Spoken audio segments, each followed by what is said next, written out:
মুছলমান সকলক এনেই বদনাম নকৰিব। এনে কিয় বদনাম কৰি মুছলমান মানুহবিলাকক বদনাম কৰিব লাগে। আজিকালি মুছলমান সকলে এটাতকৈ অধিক বিয়া নকৰায়। আজিকালি দিনত কোনে তিনিটা বিয়া কৰাব বিচাৰে? আজিকালি কোনো মুছলমান মানুহে এটাৰ ওপৰত বিয়া নকৰায়। মুছলমান সকলক এনেই বদনাম কৰা সকলক খকিয়নি হিমন্ত বিশ্ব শৰ্মাৰ। 2-3টা বিয়া কৰোৱা প্ৰথা এতিয়া মুছলমান ধৰ্মত নায়েই। জৰীপসমূহত এই সকলো কথা ওলাই পৰিছে।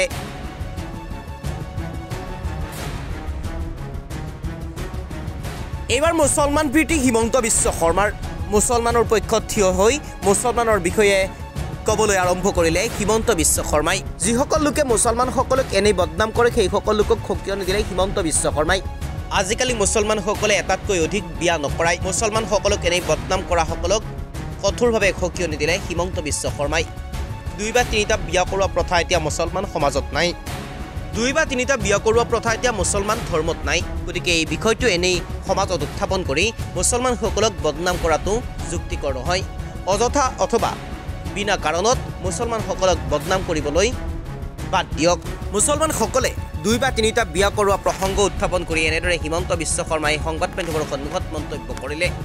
যিসমূহ জৰীপ চলাইছিল সেই জৰীপসমূহত এই সকলো কথা ওলাই পৰিছে বুলি মন্তব্য আগবঢ়ালে সংবাদ মাধ্যমৰ সন্মুখত। এক প্ৰকাৰ মুছলমান প্ৰীতি হৈ পৰিল হিমন্ত বিশ্ব শৰ্মা। কি কৰে হিমন্ত বিশ্ব শৰ্মাই শুনক। মুছলমান মানুহবিলাকক বদনাম কৰিব লাগে। অসমতো কোনে আপত্তি কৰা নাই এতিয়ালৈকে। এনে কিয় বদনাম কৰি থাকিব লাগে? আজিকালি দিনত কোনে 3টা বিয়া কৰাব বিচাৰে? আজিকালি কোনো মুছলমান মানুহে এটাৰ ওপৰত বিয়া নকৰায়, হয় নহয়? গতিকে এইবিলাক দাবী উত্থাপন কৰিলে মানুহৰ মনত সন্দেহে হয় যে ক'ৰবাত 2-3টা হৈ আছে নেকি। কিন্তু মইতো এইবাৰে আমি যিবোৰ জৰীপ চলি আছে, আজিকালি মুছলিম মানুহৰ মাজত 3টা বিয়া কৰা 2টা বিয়া কৰা বহুত নায়েই বুলি ক'ব পাৰি। এনে কিয় মুছলমান মানুহবিলাকক বদনাম কৰিব লাগে?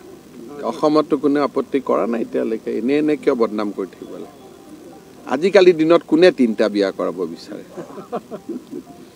আজিকালি কোনো মুছলমান মানুহে এটাৰ ওপৰত বিয়া নকৰায়, হয় নহয়? গতিকে এইবিলাক দাবী উত্থাপন কৰিলে মানুহৰ মনত সন্দেহে হয় যে ক'ৰবাত 2-3টা হৈ আছে নেকি। কিন্তু মইতো এইবাৰে আমি যিবোৰ জৰীপ চলি আছে, আজিকালি মুছলিম মানুহৰ মাজত 3টা বিয়া কৰা 2টা বিয়া কৰা বহুত নায়েই বুলি ক'ব পাৰি। এনে কিয় মুছলমান মানুহবিলাকক বদনাম কৰিব লাগে? অসমতো কোনে আপত্তি কৰা মুছলমান মানুহবিলাকক বদনাম কৰিব লাগে। অসমতো কোনে আপত্তি কৰা নাই এতিয়ালৈকে। এনে কিয় বদনাম কৰি থাকিব লাগে? আজিকালি দিনত কোনে 3টা বিয়া কৰাব বিচাৰে? আজিকালি কোনো মুছলমান মানুহে এটাৰ ওপৰত বিয়া নকৰায়, হয় নহয়? গতিকে এইবিলাক দাবী উত্থাপন কৰিলে মানুহৰ মনত সন্দেহে হয় যে ক'ৰবাত 2-3টা হৈ আছে নেকি। কিন্তু মইতো এইবাৰে আমি যিবোৰ জৰীপ চলি আছে, আজিকালি মুছলিম মানুহৰ মাজত 3টা বিয়া কৰা 2টা বিয়া কৰা বহুত নায়েই বুলি ক'ব পাৰি।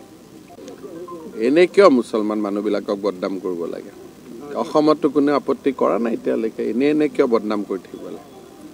আজিকালি দিনত কোনে 3টা বিয়া কৰাব বিচাৰে? আজিকালি কোনো মুছলমান মানুহে এটাৰ ওপৰত বিয়া নকৰায়, হয় নহয়? গতিকে এইবিলাক দাবী উত্থাপন কৰিলে মানুহৰ মনত সন্দেহে হয় যে ক'ৰবাত 2-3টা হৈ আছে নেকি। কিন্তু মইতো এইবাৰে আমি যিবোৰ জৰীপ চলি আছে, আজিকালি মুছলিম মানুহৰ মাজত 3টা বিয়া কৰা 2টা বিয়া কৰা বহুত নায়েই বুলি ক'ব পাৰি। এনে কিয় মুছলমান মানুহবিলাকক বদনাম কৰিব লাগে? অসমতো কোনে আপত্তি কৰা